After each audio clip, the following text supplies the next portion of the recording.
and welcome to yet another episode of Habs Unfiltered. I'm your host, Blaine Pudvey. I'm joined this week by my co-host, Treg Wilson. Hey, how's everybody doing? And Matt Smith. Good evening. Good to be back. So, Matt, you missed the earlier episode this week. A little busy, were you? Yeah, it was one of the ones. It was an episode that I wanted to be part of. Unfortunately, I wasn't able to see the Oilers series due to work. I listened. It was good to see Matt on here, and happy to be back behind the mic to cover this episode. Well, we had to make sure we got another Matt to replace the Matt that we lost. Yeah. There's a quota. Yeah, absolutely. It was weird, though, seeing someone without a beard on the show. I could shave it off, but it's probably not going to happen. Not yet. No. Not until I have like CBRN training where they tell me I have to. And they will, trust me. Yeah, they absolutely will. Nothing like a little bit of facial hair for CS gas to just stick right to it. That's right. Well, the C4 mask is not positive pressured, so no. Your beard actually will keep it open. So yeah, and tear gas and CS gas loves to just get right up in there. Yeah, absolutely. Makes for an interesting night out if you're going on a date soon after. Yeah, that's not happening anytime soon, apparently. So, okay, I'm going to say this to you guys. I don't know if you've seen it yet. Check out Rick Mercer's video of Stay at Home. It's fucking hilarious. And for everyone that's listening right now, go over to Rick Mercer's Twitter feed and just check out his little quick video. It's the Stay Home Ontario. Pretty much says, if you're going to hook up, just imagine Doug Ford being in the room with you watching, because that's how it's going to feel. And I laugh my ass off. I missed the show. I missed the Mercer Report. Yeah, it was a good show. Yeah. All right, so I guess we'll just jump right into the episode. We're going to kick it off with a little bit of talk of some big news out of Washington.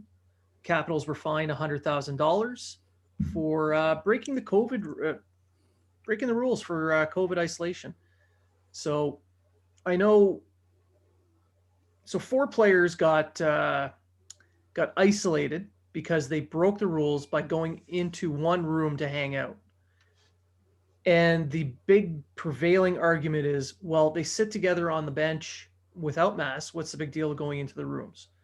And Ovechkin's wife even posted something on Instagram bitching and moaning about this. But Craig Button said it best. We don't give 2 shits what some player's wife thinks. These are rules that they agreed to. Like it or lump it, it doesn't matter. So they've broken that rule. And what makes it worse is that Samsonov, one of the 4 players, including Ovechkin, that are being isolated, Samsonov tested positive. So did he get that when he was out grocery shopping, or was he out partying? Like, we just don't know.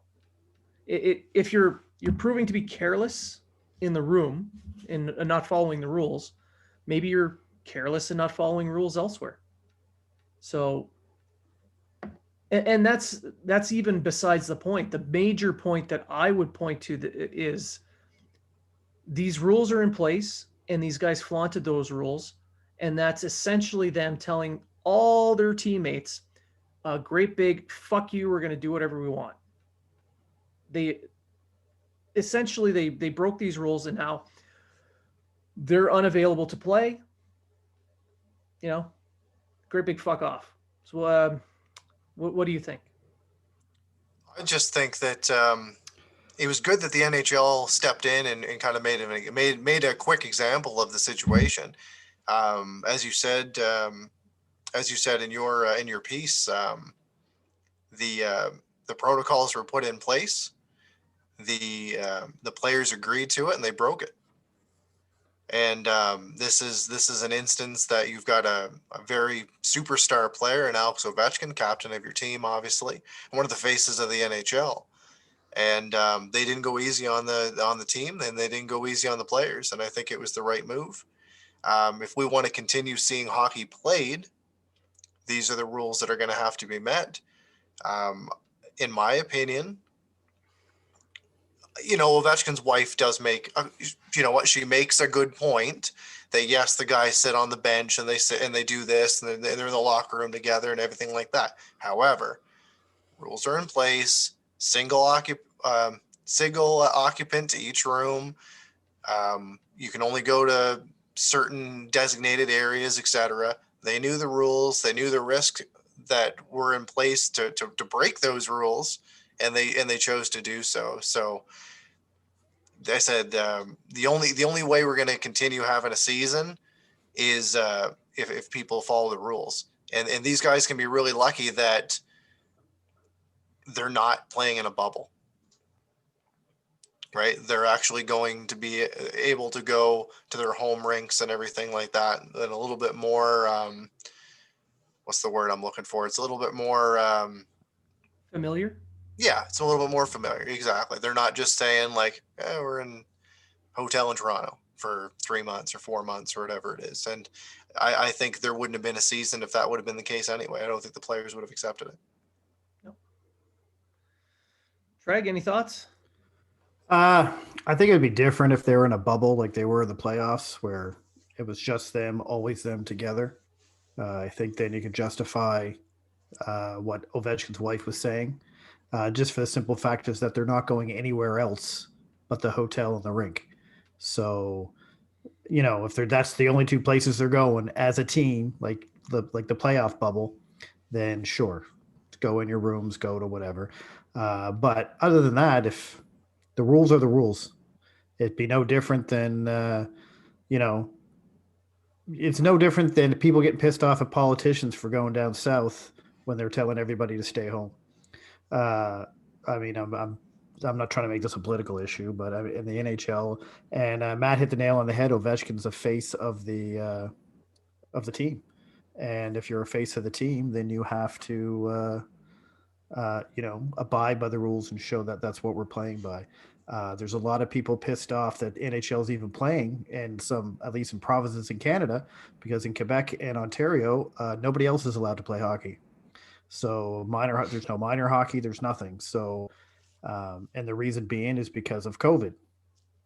So if you have NHL players being lackadaisy about it and seemingly not caring about it, it paints a bad picture all over the place. And I think the NHL handled it right. I'm not a huge Bettman fan, but I think he's dealing I think he's doing the right by this COVID thing with the league. And Washington's going to miss those 4 players for at least 4 days for some of them, but Samsonov for probably longer. So I just want to bring up one little point regarding just another sports promotion. Okay, we're I'm a UFC fan. Dreg, you're a UFC fan.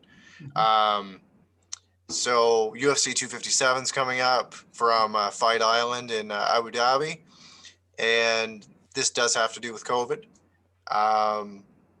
There was a lightweight that was actually just cut from the roster 100% for violating COVID rules. He's over there right now. He broke health and safety protocol that they put into place. And not only is he not fighting, he's completely cut from the roster. And, we're more than likely never going to see him in the UFC again. So that's pretty serious shit. So I'm happy that obviously the NHL hasn't jumped to that measure yet, but something that's something that's serious enough, you're looking at probably at least a long-term suspension and a major fine. Could you imagine kicking Ovechkin out of the league? Oh my God. Never happened. Well, I wouldn't say kicked him out of the league, but like, what if it was a massive, like, what if it was you're suspended half the season or you're suspended the whole season? Especially when you get a guy like Ovechkin chasing records, and he needs every game he can get to make that one record. That's right. Well, that's on him for breaking the rules. Exactly. You're the captain of the team. And that's it. Yeah. You're the captain of the team. The problem is too, though, is the NHL is very, I want to say player centric. Like they're like Crosby's, the Ovechkins, the McDavids. Yeah. I'll even say Carey Price's. They're kind of the faces of the NHL, and I'm not saying they can do no wrong, but if that was someone like, no one was suspended. They just have to isolate. So it's not like they were suspended. So let's clear the air on that right now. Nobody Yeah. was suspended. But if there were suspensions for that, I'm willing to bet someone like, I don't know, D'Angelo, this because it's the first name I could think of. He's going to Mhm. get a stiffer fine, or he's going to then say someone like Sidney Crosby. I mean, Probably. you understand what I'm going with this? Yeah. Like Crosby, oh, you shouldn't have done that. 2 games. D'Angelo shouldn't have done that 7 games. You know what I mean? Yeah. I mean, D'Angelo's probably the wrong name because he's should be suspended for a lot of things. But I'm just saying, and that's the issue. NBA is the same way. I think the only sport that doesn't play the stars is baseball and football, and even sometimes, depending on the quarterback, Tom Brady, they kind of do. So I think NHL can't afford to lose games. They can't afford to have no games. So they're going to do everything they can, and they're going to come down hard, and they did the right thing. Yeah. I have nothing against it. I too, at first, thought what's the big deal about them going to a hotel room, but once I read the whole story and read everything about it, it makes complete sense to me. So, like, I looked at it at his wife's point of view. I said she kind of has a point. Like, I get what she's trying to say. However, it just doesn't work that way. So, rules are rules, and they're set in place for a reason. Like, Yeah, and shucks. when you're the captain of the team, you're the face of the franchise, you're chasing down NHL records, you should be setting yourself to a higher standard. Yeah. You're setting the standard for all to follow. So step up. That's what a leader's supposed to do. Eh, and he didn't. So now he's out. He may be out some money. We're not sure because each team has a contract with their players. It's between the team and the players based on this stuff. So that's not has been released. So we don't know what's going on there. So, but yeah, you're right. There's no suspensions. There's nothing. They're just missing 4 to 5 games, Because which they have in that season slate and pass 2 tests or something like that. So 2 COVID still tests. he's going to miss No, 4 to 5 games. that's That's a true. lot. It's true. Well, it's better than having the whole team miss 4 to 5 games like Dallas. Oh, just four key players. It's not a big Yeah. deal. Yeah. It's not like the Leafs with all their depth. They can make do without a Thornton or Matthews. Well, we're recording on a Friday night. They're playing Edmonton right now, so let's because What's if they the win, score, Matt?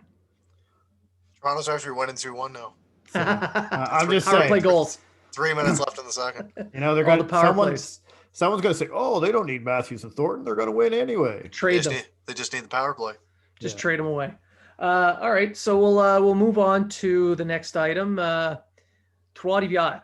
So it was announced that the Montreal Canadiens have signed a 3-year agreement for Trois-Rivières, the expansion ECHL franchise, to be the affiliate for the Montreal Canadiens.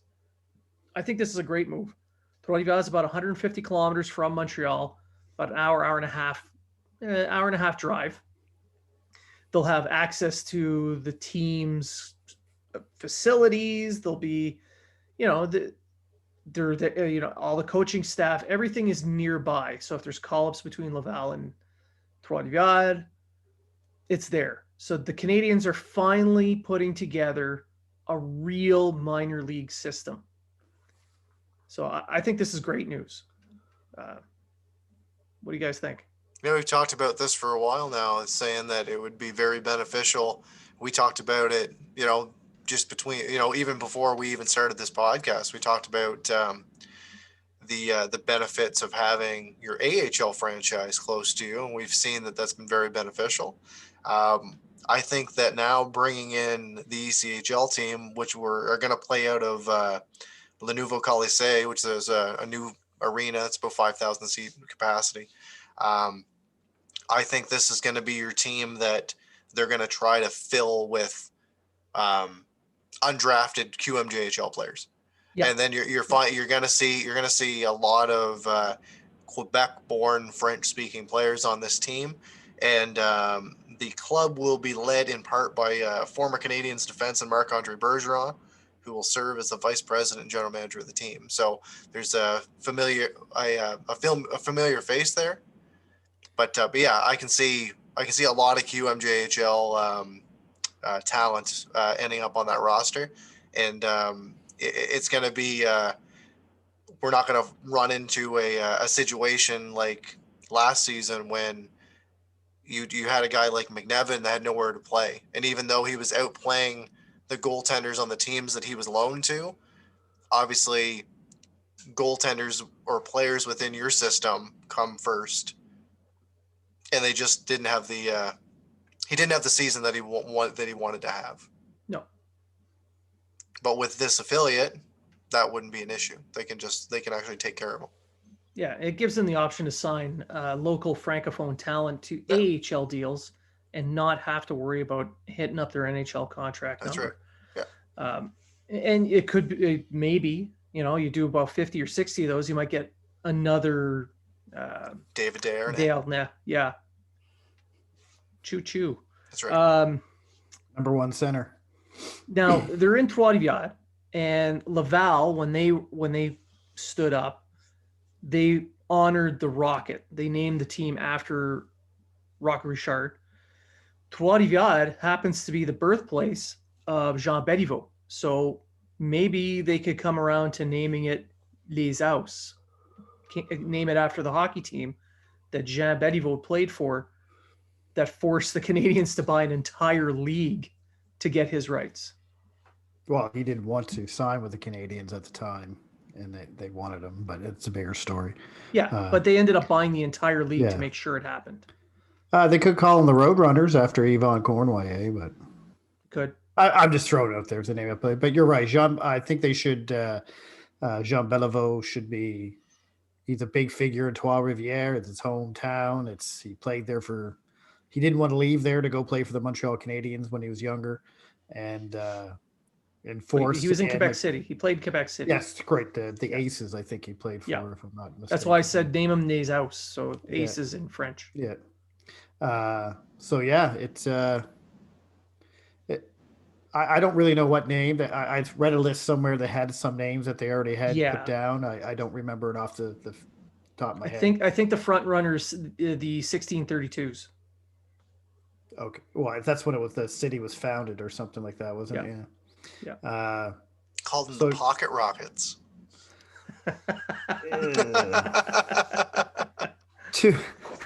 That's a triple. It's so easy. That's a triple entendre. So just have a guy holding a rocket in his pocket. No,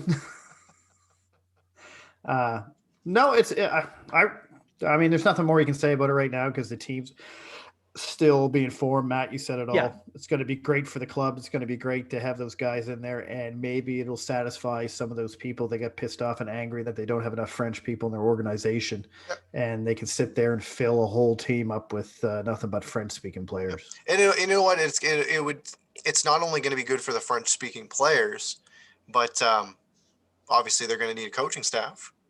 They might plug a higher talent out of the queue, and that's going to be his stepping stone to the next level.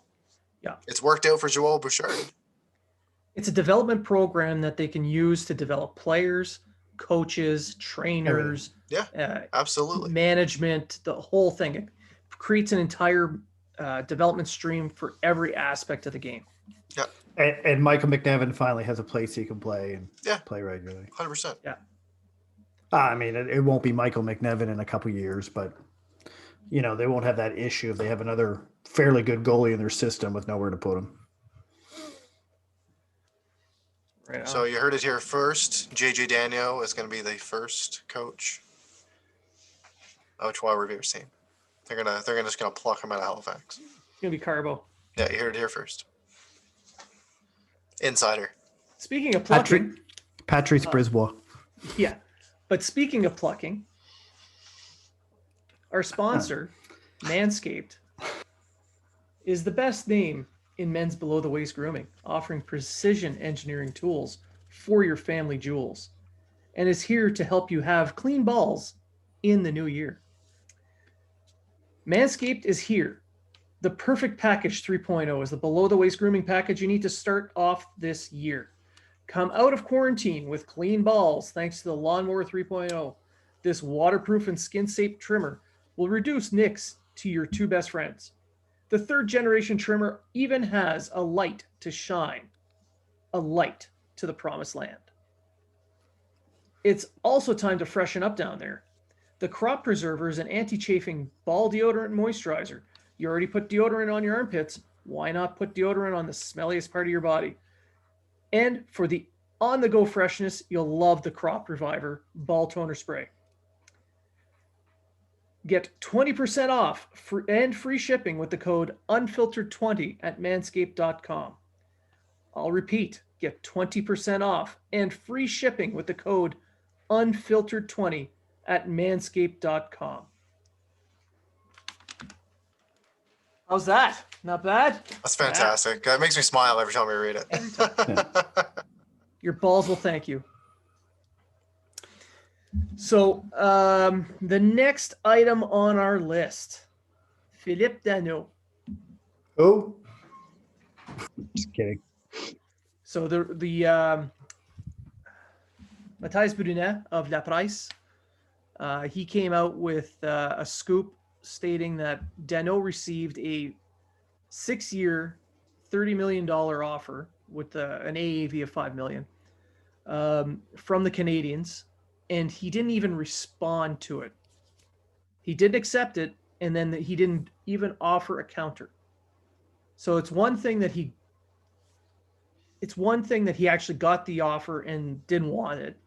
That's fine. You want to negotiate, maybe get a little bit better, lesser term, more money, whatever it is you're looking for. That's fine. But the fact that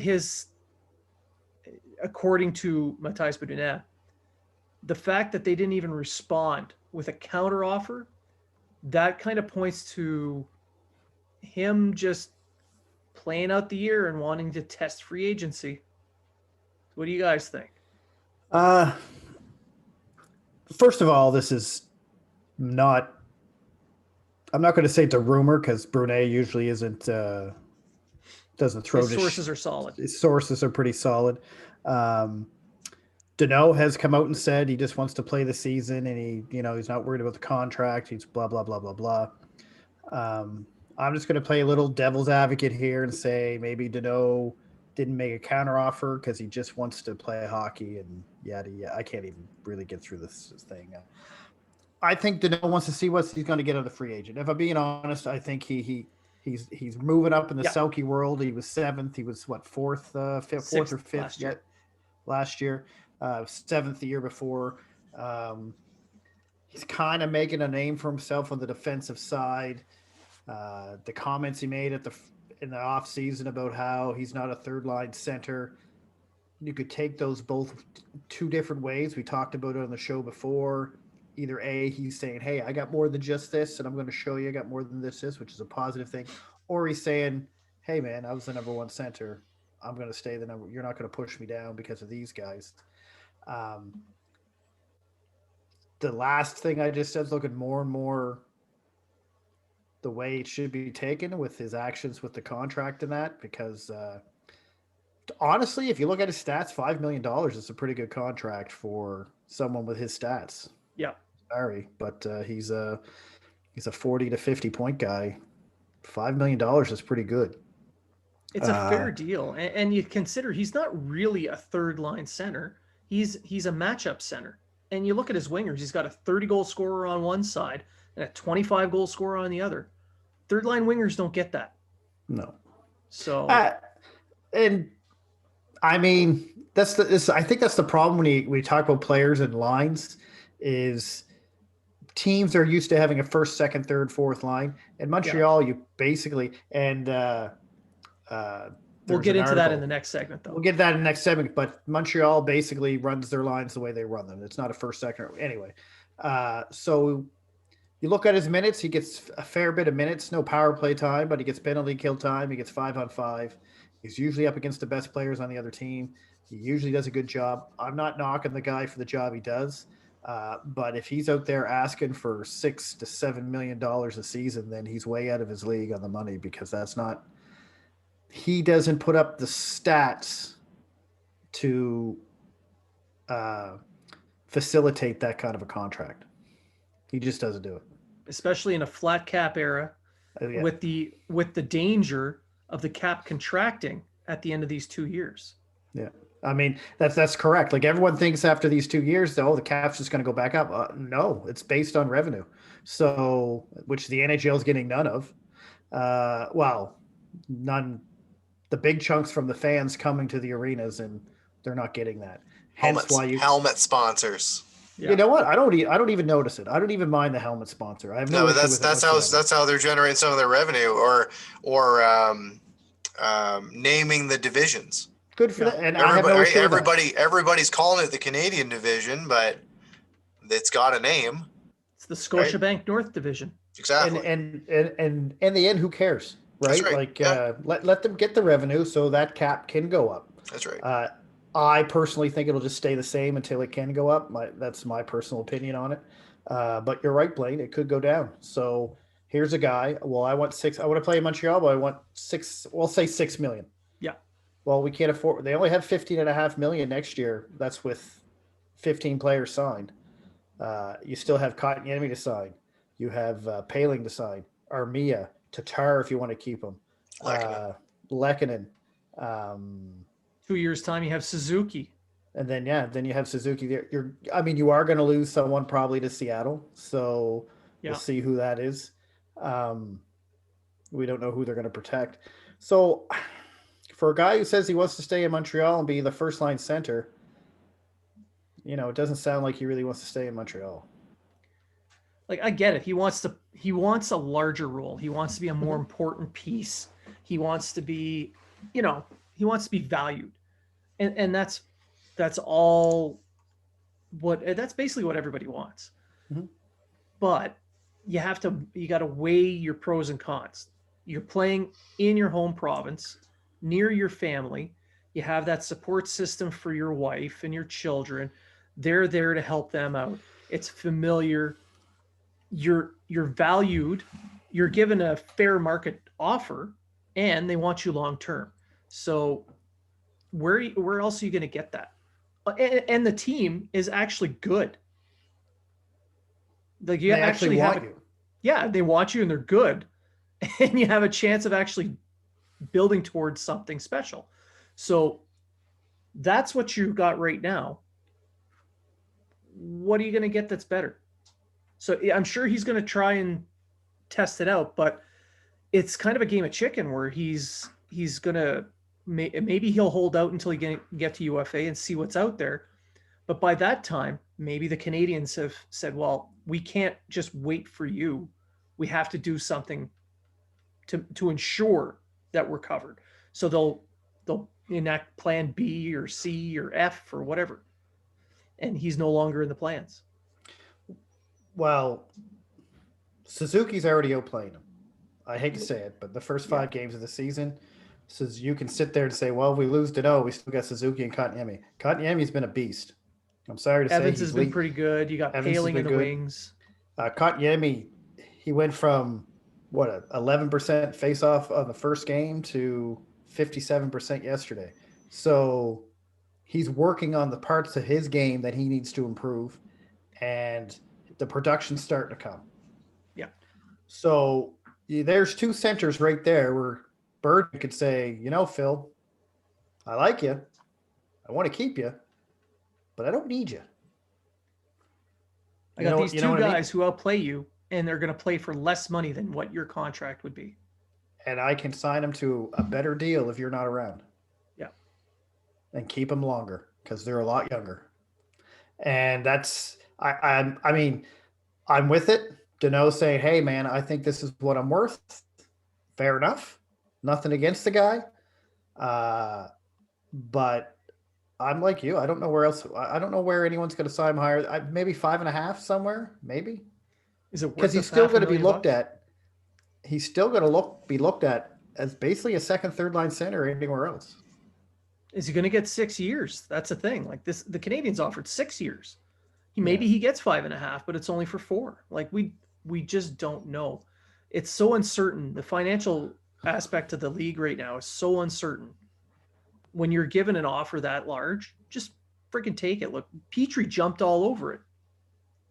Petrie wanted to stay in Montreal too. And he wanted to stay in Montreal, and he's older, and it's same with Gallagher. Like I don't think Gallagher was moving anywhere. No, Um, no.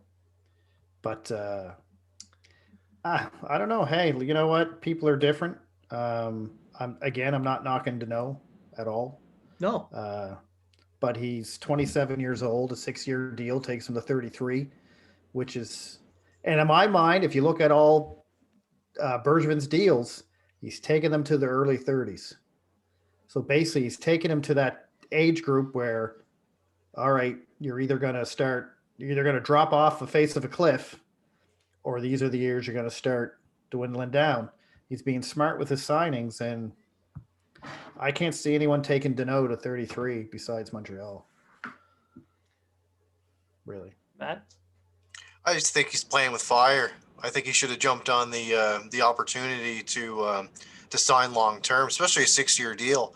He Mark Bergevin showed that Philip Deneau is part of this team. He's part of the future, and for him not to even counteroffer is kind of surprising, given the fact that you've got, as you guys said, Suzuki that's out playing him now, and Kakaniemi's only getting better.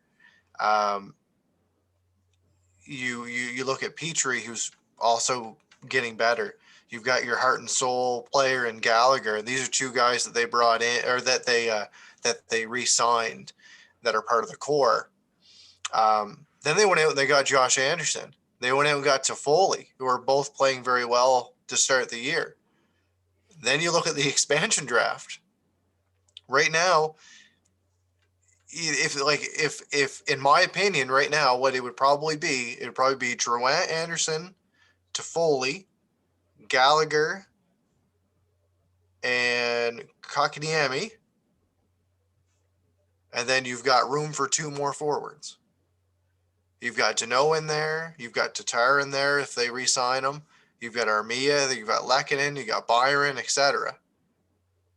So it's gonna come down to if he wants to be there, and if they talk, obviously behind the scenes, and if they can't see the deal being in place, we might see him out of Montreal before the end of the season, so they don't lose him for nothing, because there's value there.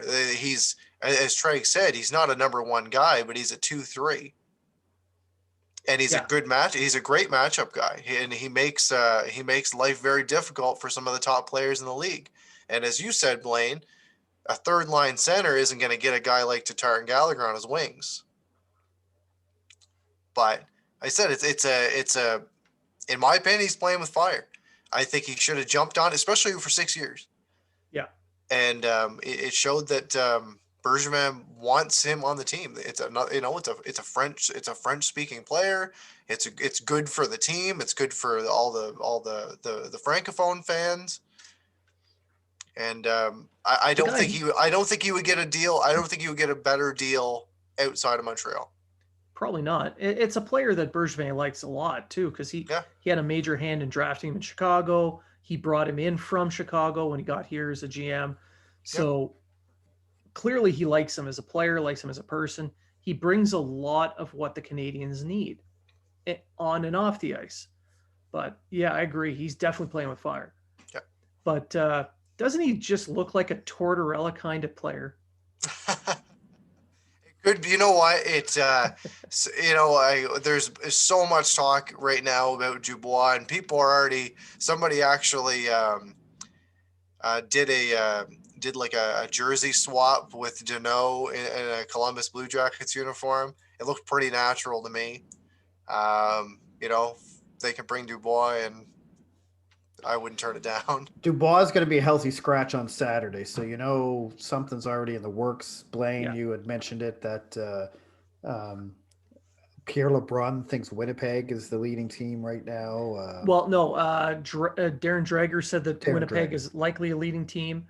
LeBrun hinted that, this guy and this guy, so Roslovich and Laine would be a natural trade with Columbus.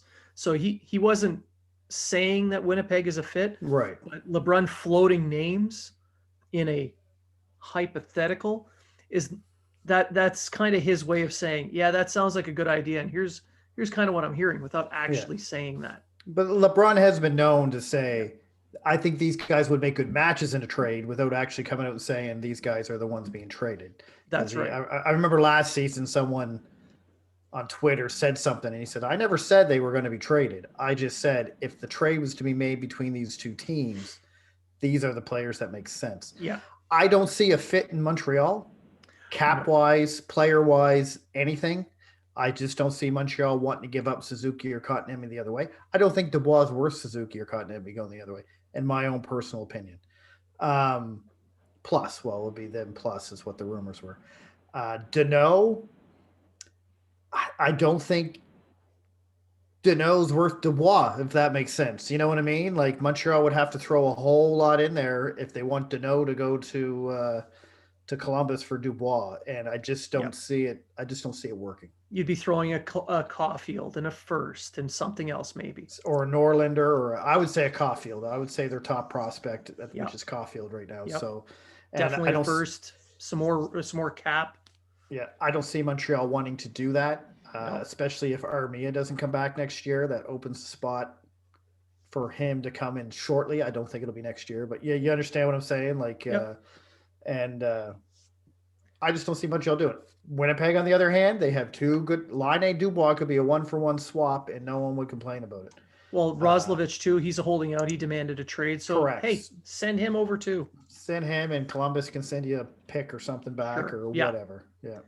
But the good news they'll need a center. But the good news is with Dubois being a healthy scratch coming up, and all this talk of things heating up, this is going to put an end to these rumors of him going to Montreal. We've been saying from the start it doesn't make sense. You wrote an article about it. I think it.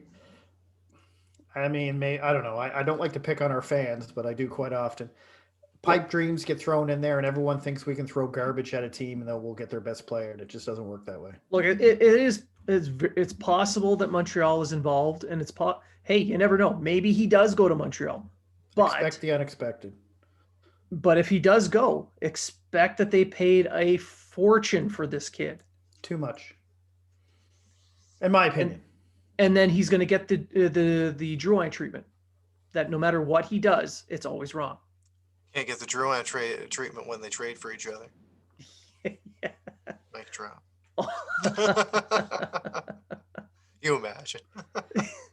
Montreal's already. The weakest thing about Montreal right now is their left wing. If they get rid of Drouin, who's their top left winger, sorry, Habs fans. Well, Tatar is. Well, actually, no, Drouin statistically is right now. Sorry, Habs fans. Drouin right now is our best left winger. You're weakening yourself to strengthen somewhere you don't need strengthening. It's almost like trading Sergachev for Drouin. You traded away something you needed more than what you got. You overpaid for a player that demanded a trade. Correct. I look forward to seeing where he ends up, and I hope that wherever he ends up, he succeeds, and he just kind of kicks it into the next gear. And unless it's the Canadian division, then fuck him. Unless he's with the Canadians, then that's right. Yeah. Then I'll buy his jersey. You heard it here first. I would put money on Winnipeg if that's. It would be a logical choice. Yeah. However, he won't be able to play for Winnipeg for almost 3 weeks if it doesn't get done soon. Yeah. But to think if their top 3 centers are Scheifele, Stastny, and Dubois, it's pretty good down the middle. Stastny's your third center. Yeah, absolutely. Yeah. We'll finally have a good center for Laine to be paired up with. Except he's playing in Columbus. Yeah. You'll have 3 good centers with nobody to play with. It's all good. Laine will play with Domi. Yeah. What? So he's only gonna get 8 minutes a night? I don't understand. Yeah. Too soon. It is what it is. I got nothing against Domi. Neither do I. He's not a 70-point player like everyone thinks he is, but I got nothing against Domi. Whatever. We got Anderson. People should be happy with that. We'll move on from there. We'll move into the Vancouver series, and we'll start off with the biggest news out of the Vancouver series right now, which is the dirty hit Myers threw on Armia. So, Department of Player Safety, and I use that euphemism of safety because it's utter bullshit. decided that he doesn't deserve even a one-game suspension. It was obviously not a hit to the head, despite the fact that the referees reviewed the play for 5 minutes and then deemed it to be a hit to the head, because reasons. What are your thoughts, guys? Matt, what do you think? It was dirty. It was a blindside. Myers has a history of suspensions. He's got 2 of them already in his career. He got one for a hit to the head of Zubris when he played for New Jersey, and then another one was for boarding Scott Gomez in Montreal. Yeah, it was a dirty hit for sure. I was thinking that he was going to at least miss a game. I was a little bit disappointed when I heard the news earlier today that there wasn't going to be any sort of supplemental discipline. And I don't want it, like, as much as I want to see the Canadians go after him for what he did, at the same time, I don't want it to be, like, just imagine, like, if Josh Anderson goes in hard on the forecheck tomorrow night, challenges him, gets the upper hand, but breaks a hand or something, right? Was it really worth it? That's kind of what I'm looking at right now. Like, make them pay on the scoreboard, make them pay in the division, because every point counts. You're going to see these guys again, and just play to beat them. Don't play to beat one player. I say, but target the fuck out of him every time that you can. Obviously, I say bring Braddock up, throw him in for one game. His salary meets the cap or whatever it is, and all he does is beat the fuck out of Myers, and then you're done with it. Because who cares about Braddock? It's not going to happen. But when I first saw the hit, I thought it was just a big hit. I'll be honest with you. When I first saw it live action, I thought it was a untimely, not needed hit. But I didn't think it any different than the Edmondson hit earlier in the game at the end of the second period, or end of the first period. The one he got the penalty for going into end of the first period. But when I saw the replay, very different hit. Very different hit. At first, I thought he jumped, but he didn't. He did have a skate on the ice. He just extended. He went up. Yeah. All right, I'll break it down. He did put his arm into his. He didn't elbow him. He didn't stick his arm out. But he, I believe, intended for a high hit. I'm not going to say he targeted his head, but Armia was bent over, and he intended to go high. You can tell that by the way he elevated himself. I mean, the man's 6'7", so how much more do you have to elevate on a guy who's 6'4", bending over?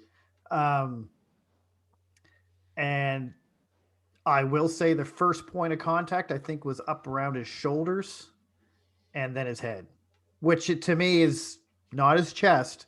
It's not where a hit should be. And it was a dirty hit. And it was also 2.5 minutes left in the game at 7-3. Yeah. Like, was it necessary? No. And this is when the player that is throwing the hit has to realize that I'm hitting a guy in a very vulnerable position. And he changed direction to do it. Yeah, exactly. And as you said, there's 2.5 minutes left in the game. Yes, Armia just had a really good game against you. Yeah, Myers was having a terrible game. He took some bad penalties, and maybe this was his way of saying, like, this is my way of getting back into the game. But I don't think that he made a smart play. He definitely didn't make any friends with the decision. Was it a coincidence that it was the guy who had 4 points on the night? And maybe it was, maybe it wasn't. Maybe it was. But for me, it was a predatory hit because of the attacking angle that he took. He came across on the blind side. He knew what he was doing. He knew what he was doing. He could have taken a slightly different angle to take Armia out. Or just taking his space away and played out the rest of the game. Exactly. But for me, the biggest issue here is the league basically washed their hands of this, and it displays a really bad example of what actually, it's a perfect example of lack of leadership. The league went out of their way to remove these blindside hits. So they made a big deal out of it a few years back. Oh, we got to get rid of these hits. They're too predatory. We want to get rid of them. And don't get me wrong, I love aggressive physical hockey. It is I love watching it. But hits like this, you don't need. And when the league came out and said they wanted to get rid of it, I'm like, all right, fine, let's get rid of it. And when it happens, what do? They're like, whatever. Sweep your hands. But you got to keep in mind, too, that the Canadians played the Canucks again on Saturday.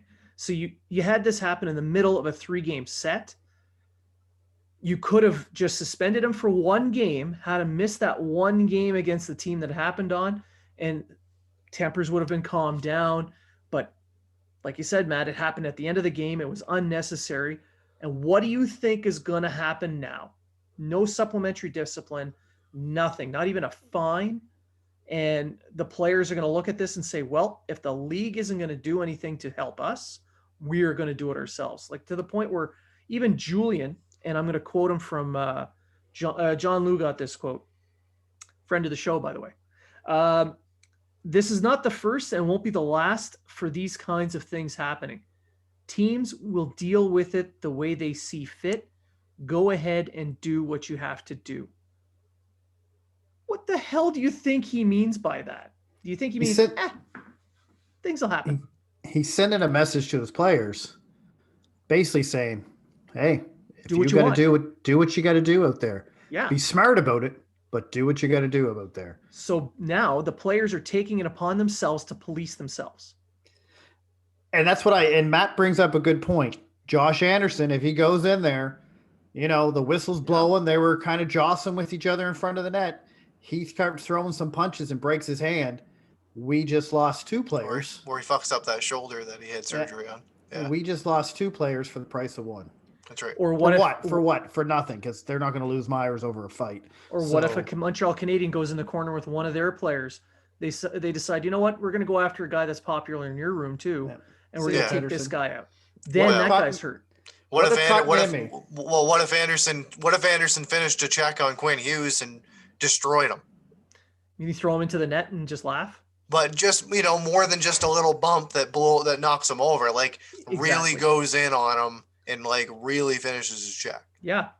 And I'm talking a clean hit, but come in from the blind side, take him out with a clean hit to the head. As long as you go from through the body, you got to hit the chest first. The chest first, or the upper shoulder. As long as it's not the head first. But this is my point. It just escalates things. Had they have just said, you know what, one game, we're done, this all would have been avoided. The tempers probably wouldn't flare. I'm fully expecting on Saturday night. We're recording the show Friday night. It's going to come out Saturday morning. So the evening of the release of this show, Saturday night, I'm expecting a lot of dumb shit to happen early. I'm not. And then even more to happen if the game starts getting to a 7-3 score again for either side. Shit's going to go weird in a fucking hurry. Yeah. So you brought up the fact that if you would have got the 1-game suspension, they wouldn't have seen each other for a while. So their next game would have been February 1st, home and home, or a back-to-back in Montreal, first and second. Well, it would have been like a week to cool off. But it would have been a cool off. It would have been a cool off, yeah. And they would have said, you know what, he got suspended, so he got punished for that. We don't need to go and get retribution. Yeah. I wouldn't be surprised if what happens was what you said happened, but I don't see early on anything really happen. I think Montreal's going to want to take a lead in the game, or at least take I think Montreal. Julian's a smart coach. I understand what he said. I get it, right? But I think that was his message to the league and to everyone else, saying, if you're going to make us police ourselves, it's going to be an all-out war, and you guys are going to be responsible. I think that's because coaches got to be tiptoe around, unless you're Tortorella. You got to tiptoe around what you want to say, and I think, you did mention it, but I think Montreal's going to see how the game goes first. If they're up 2-3 goals in the third period, then you might see someone like Sherratt or Ed Perry if he's playing, or someone. I mean, Perry's probably going to be in the game, so you never know what he's going to do when he gets out there, because he's our little asshole. And He's gonna spear the shit out of Myers. whatever. I mean, Literally. yeah. So, and I mean, Myers is one of those players too, and maybe Matt might take a shot at me for this, but he's not really a fighter. He's just a dirty player. He's not. Like, He's a big guy and he's got size. Yeah, But and he can he fight. plays He has dirty. fought. And He yeah, has fought. but a lot of guys aren't going to go in the corner with him and drop the gloves just based on the fact that he is so fucking big. Yeah, but Montreal has pretty big guys on their team that Yeah. aren't afraid to go in the corner and drop the glove. I mean, Shea Weber's the same. Shea Weber doesn't fight very often. I don't care what anyone says. No. But he'll beat you with the body, and it's what he'll do. Yeah, And Myers but does pretty would much you the same want to thing. drop the gloves of Shea Weber? I No. wouldn't. All right, No. so Unless I'm Sergachev. But anyway. I did like the response on the ice when the hit happened. Yeah, so I was going to mention that. Evans and right Lehkonen. in. Yeah. Evans and Lehkonen almost synchronized, spun Yeah, around. They went and, right to him. And right I like after him. that. I did like Yeah. that. And there was one of our followers, Tough Call Blog. He follows the show, watches the show every week. Hey, his own podcast. He came out today with a show, and he based it on a couple of tweets that I had thrown out after the hit, and he called it "Turning a Blind Eye to Blindside Hits." That's Tough Call podcast. He explained a little bit of his view of the hit and how it should have been punished. Clearly, it wasn't, and this was the fear he had if they didn't. Was what I mentioned was the players stepping in now to police themselves, kind of like back in the 90s when players would actually still have to police themselves. So that's kind of what my concern is about, my main concern. But moving on from the hit, I think we covered the hit well enough and pissed off enough of our listeners. We could talk about the series itself. So 2 games in, the Canadiens are 1-0-1. They pulled off 3 points out of 4. They're showing that their power play is pretty strong. They can score goals at 5-on-5. They're dangerous offensively, shorthanded. I don't know. Are they that good at scoring goals shorthanded because they're an improved team, or because they have so much practice being fucking shorthanded? I think that's probably that. They've got 4 shorthanded goals and I think 5 power play goals. And they're the most penalized team in the NHL. Yeah, and this isn't a team that's built for. You don't look at their roster and be like, oh, a bunch of fucking goons they are. But you look at some of the penalties are legit penalties, and I'll give them that. Yes, absolutely. It's a legit penalty. But you look at the one against Kulak a couple nights ago. You look at the one against Suzuki last night, or Edmondson. And you're just like, come on, right?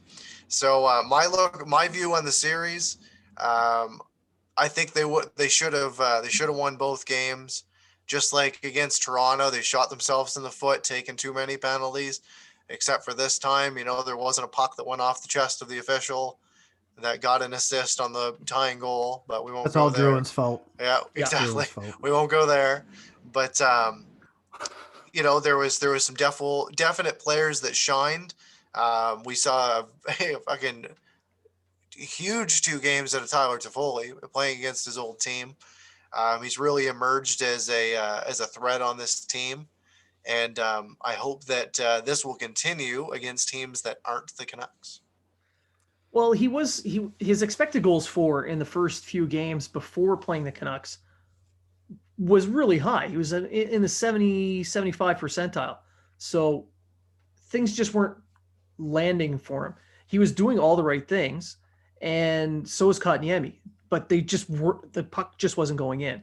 But now in the last 2 games, things have unblocked. They've gotten they've gotten some goals. Kotkaniemi's got a couple now. Things are starting to move a little bit. Armia started to play well. He was kind of an anchor on that line. He was playing like garbage the first couple of games, but the last two, he was really stepping it up until he took one on the chin. And now for the last game of this series, Perry's going to step into that role. He was doing line drills with that line today at practice. So you can fully expect Perry to be in the lineup playing on that third line. Likely to be thrown in on a couple of power plays here and there, but yeah, he's going to bring that same kind of style that Armia did. So I'm not sure how it's going to gel with this line right now because things are starting to really click with those three. So we'll see how it works out. I don't know. I think it's just going to create more room for Toffoli and Kotkaniemi because you know that you know where Perry's going to go. He's going to go to the net. He's going to be looking for the greasy goals and the rebounds and everything like that. And he's going to just be the net front presence. So I think it's going to give them a little bit more room. And we know that he's not, not scared to throw a little bit of a hit or anything like that. So play dirty as fuck. Yeah, So I'm looking. Honestly, I'm looking forward to seeing how the Canadians respond to their first little bit of adversity and how their depth is going to be. This is something that we brought up at the start of the show, or not the start of the show, the start of this season. Gone are the days that the guy that you're bringing in as your depth forward is Alex Belzil or Dale Weiss. Like this, Corey Perry is a huge upgrade to that. Yeah. So I look forward to seeing what he can do. I've always liked Corey Perry. And it's not just a Corey Perry. I mean, you could throw Byron in on that line. You could throw Lekin in. You have someone that can go in on that line and contribute. You don't just have a guy that's going in that line because you got to fill a hole and fill up that line. That's the difference. Julian doesn't want to break up his lines right now. Nope. Things are working. He likes the lines. So Armia's out. Whoever comes in just takes Armia's place. Yeah, and I'm just saying that just to show the depth of the thing. But going back to what you're saying about how talented Montreal is offensively, and this, correct me if I'm wrong, it's been a long time since we heard this. Yeah, you're wrong. For goals for, they lead the league with 24. Fake news. They have a differential of, I got to do the math here. 8 plus 8 or plus 9. Plus 8 or plus 9. They are second and average goals per game, 4.8. So they're averaging almost 5 goals a game. Fake news. They're first in shots, but last year I think they were third or fourth, so shots wasn't a problem. Yeah, they got a lot of shots, yeah. But their shooting percentage is 5th, where last year they were like 25th or something silly like that. They were down near the bottom. Defensively, they're average, 15th on goals against, 8th on shots against. Their penalty kills 21st. And their penalty minutes, now this is average penalty minutes per game, 11.4, which is 25th in the league. That's not total penalty minutes. That's just average per game. And their power play has dropped to 14th because they were 1-5 last night. But they've scored a power play goal in every game so far. So fucking almost scored a shorthanded goal in every game so far too. He almost scored 3 last night. Almost. Yeah. But I think they have the right forwards and I find they're attacking the power play in the neutral zone instead of waiting for them to get into the blue line. I found last year they almost waited for the other team's power play to come into their zone, and then they basically, we lost the face-off because that's what happened. And they all just drop back into the box and wait for everyone to come. This year they're attacking the neutral zone and they're causing the other team to create passes and to move the puck where they can block it and do what they got to do. But it doesn't help that you're averaging 11 minutes a game shorthanded, and that's going to kill you. And I did a tweet about that last night for second period, saying if they keep taking penalties, they're going to end up losing the game. They're going to end up losing it, especially against Toronto. Edmonton, I know they killed 10 penalties against them. That 7 penalty game, all those games, I can't blame the refs for almost any of those penalties because they were all legit penalties. Like, I'm sorry, they weren't very soft. they were bad penalties. But they killed it. They went on, and but it's going to catch up to them because Edmonton's no slouch. They might have had a bad couple games, but they're going to start scoring on the power play. Yeah. So, if anything, the biggest thing Montreal got to work on is their penalties. Well, this division has 3 of the top 10 power plays from last season. So you can't mess around. Yeah, their penalty kill's a little bit more aggressive, which is fine. But when you have a parade to the penalty box, and it's not just getting 7 or 8 penalties in a game, it's the fact that when they get them, they come in bunches. So they're shorthanded for 8 or 9 minutes in a row. And they've even given up 5-on-3s in this time. So you can't. That is not a recipe for success. Bo Horvat's just killing them. He just sits in that friggin' in that bumper spot and just rifles them. And Lori 10 brought it up. If anyone knows Lori, she does the Call of the Wild. She does the Lori's callback or whatever it is. They didn't learn PK either. Bo Horvat scored both his goals in the exact same spot on the exact same shot. So it's not like they're taking a penalty and going, okay, let's put the PK out. What did they do last time? Make sure they don't do it this time. Just put the PK out and the exact same thing happened on the next. So they didn't learn anything from their past penalty kills. However, as we know in the military, if you're out there and you're tired because you've been out there 4 or 5, 6 times in a period, you just start going into what's called, I like to call trainerism. And you're just doing the same thing over and over and over just again. Going autopilot, Just going autopilot, Air Force. Air Force reference. And and you just start doing the same thing and hope it works. And then the penalty kill gets torpedoed. Navy reference. Oh shit. And then it just goes from there. But, geez, Montreal got some offense on them. Speed and depth. Actually, I should say speed and strength. And they're using their depth.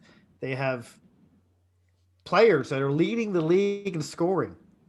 Which is unheard of in Montreal. It's basically Jeff Petrie tied with 5 other guys with 7 points in the league. I think he's leading the league among defensemen in scoring, too. He is. He's tied for first with Horvat, McKinnon, Stone, and a bunch of other guys. Yeah. Toffoli and Horvat, 5 goals each, lead the league. Yeah. Petrie, second in the league in assists. It's just Edmondson, first in the league in plus minus. Shitty stat, but still. Still, it's pretty impressive for a guy that everyone said was going to be a pylon. Shea Weber, first in the league in power play points. And then we get into goaltending, and we're nowhere near any of that. But Brian Wild did a little bit of research on this, and he found that 3 of the Canadians' lines, the top 3 lines, are also in the top 10 of all the lines in the NHL for possession stats for expected goals for. 2 in the top 4. 2 in the top 4, and the third line is in the third, I think it's 7th or 8th. Yeah. But I mean, come on. But you look at last night, and the third line was arguably the Canadians' best line. And that's where the depth comes in, because one game it's Deno's line, another game it's Suzuki's line, then it's Kotkaniemi's line. Yeah. Against Toronto, it was Suzuki's line. Yeah. 2 games against Edmonton, it was Deno's line. Yeah. And the 2 games against Vancouver, it was Kotkaniemi's line. And you know what? The fourth line scoring points too, with Byron and Evans and Lehkonen. And 5 games in, everyone on the team's got a point. And no forwards played. Except for everyone that's played, everybody that's played. And then and Jake Allen. Jake Allen's got 2 wins in both of his in both of his appearances. He's tied Charlie Lindgren. He's tied Charlie Lindgren with the same amount of wins this year as Charlie Lindgren had all last year. And he only needs 2 more wins to tie the entire backup core from last year. For the last 5 years. Yeah, something like that. Yeah. It's an exciting team. They're going to lose games. I'm sorry, people. It's going to happen eventually. I expect one of the Calgary games to be a loss. But if they keep playing the way they're playing, they're easily going to make the playoffs. Easily. I They should, mean, yeah. no, They play like this, they'll be in the top 4 for sure. no team that they've played yet has outplayed them No, in any game. no, they shot themselves in the foot both times they've lost. And this is a team that, unlike other years, they're generating a hell of a lot of shots. They're continuing to possess the puck, and they're not giving up. They're keeping their foot on the gas, and it's an exciting time to be a fan right now. Do you know what else they're doing? They're getting the puck out of their own zone. Yeah. They're not getting pinned into their own zone for long periods of time. I mean, that happens every game, it happens every all team. the time. Yeah. But I found last year with Montreal, it was happening all the time. Yeah. Like, and then they'd have to like ice the puck and hope they win it, and it was just ridiculous. This year, they're getting the puck. I think it has something to do with some young guy named Romanov, not Romanov, but Romanov, who has that. I mean, his outlet pass is just it's a rocket tape to tape. It's just amazing. I'm just so mind blown by how well and mature this kid's playing. He's earning himself a personal pan pizza from Pizza Hut every time. He's got more shots than anybody on the defense as well. And I'll tell you now, when he was buying that pan pizza, he had no idea how to say pan pizza. And now he's like, I talk just to get anyone else. I don't care. Anyway, great kid. I'm glad Blaine and I, put that into him when we first met him and trained him like we did. And yeah, if it wasn't for meeting us and me pissing him off by trying to get a picture while he's buying pizza, yeah, if you can tell in the picture, he wasn't happy. No. And not in the picture, you don't see is his agent in the background going, "Come on, let the man eat." He's gonna bulk up. He did bulk up. He did bulk up, Yes, exactly. He's gotten a lot bigger. Yeah. But I guess he's a gym rat. I guess he's the first one in and the last one out, same with on the ice. And good for him. Might I note that he doesn't take gym selfies. Well, then how do we know he was in the gym?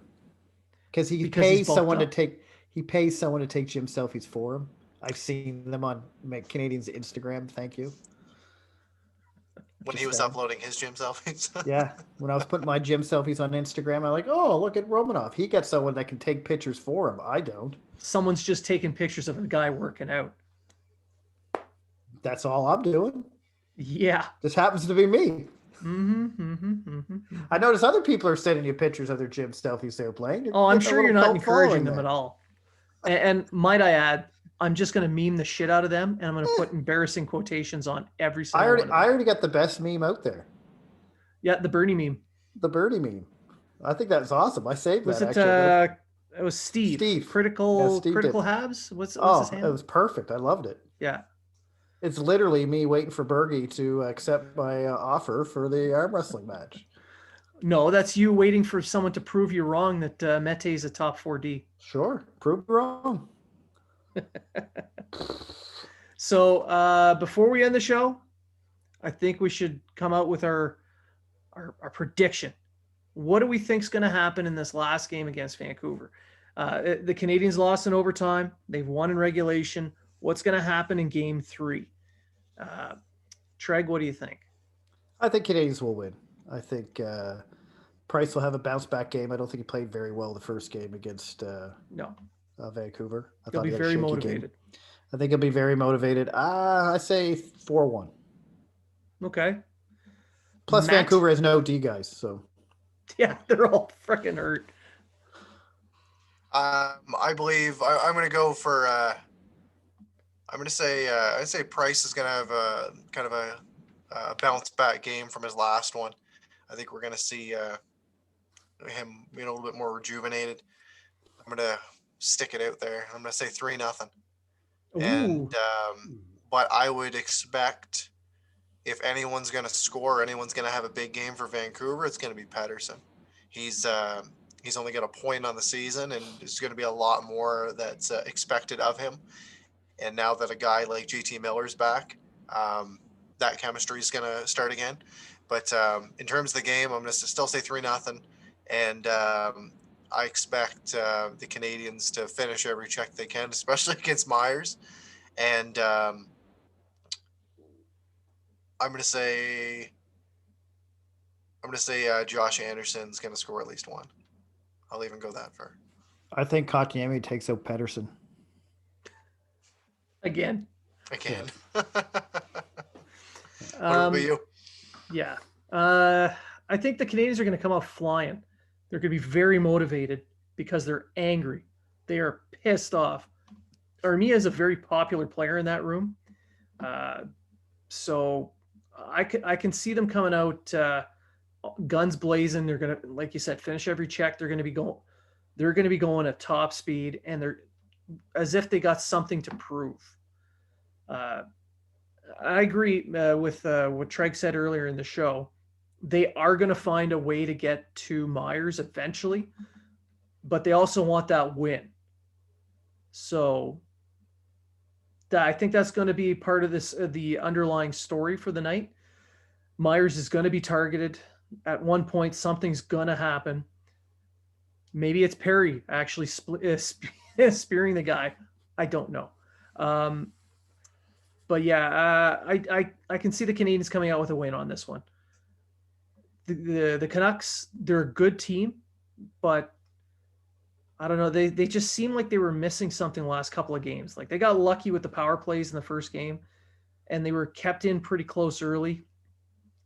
I can see the Canadians tightening up a little bit more because they had a practice on Friday, which is as we record today, and they did work on penalty kill.